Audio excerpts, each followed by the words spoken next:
2, 3, 5, 9, 17 এই ধারাটির পরবর্তী সংখ্যা কত? তো এটা সমাধান করার জন্য আমাদেরকে এই ধারার প্যাটার্নটা ধরতে হবে।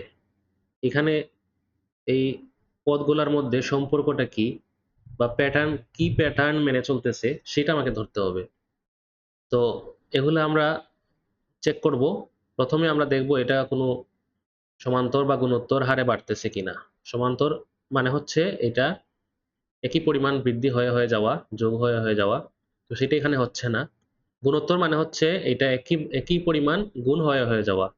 ঠিক আছে? তো এখানে সেটাও হচ্ছে না। আমরা দেখব। তাহলে আমরা এখানে এই পদগুলার মধ্যে পার্থক্যটা একটু খেয়াল করি। এই পার্থক্য কত? ৩ থেকে ২। এই ২ থেকে ৩ যখন হইল তখন পার্থক্য কত? ২ টা পদের মধ্যে ১, তাই না? পার্থক্য হচ্ছে ১। তারপরে এই ৫ থেকে ৩ বিয়োগ করলে কত হয়? পার্থক্য কত? ২।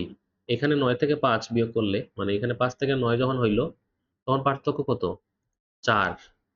এরপরে ৯ থেকে যখন ১৭ হইল তখন তাদের মধ্যে পার্থক্য কত? ৯ আর ৮ ১৭, তাই না?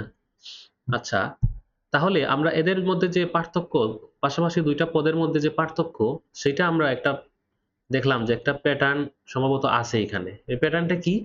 এখানে ১ থেকে ২ হইছে, ২ থেকে পরে ৪ হইছে, মানে ২ গুণ হইল। এখানে ২ গুণ, এখানেও ২ গুণ। ৪ থেকে ৮ হইল। তাহলে এখানেও ২ গুণ। তার মানে বোঝা যাচ্ছে পরবর্তী পার্থক্যটাও এটার দ্বিগুণ হবে। তার মানে কত হবে? পরবর্তী পার্থক্যটা কত হবে? এখানে ১৬ হবে। পরবর্তী পার্থক্যটা ১৬ হবে।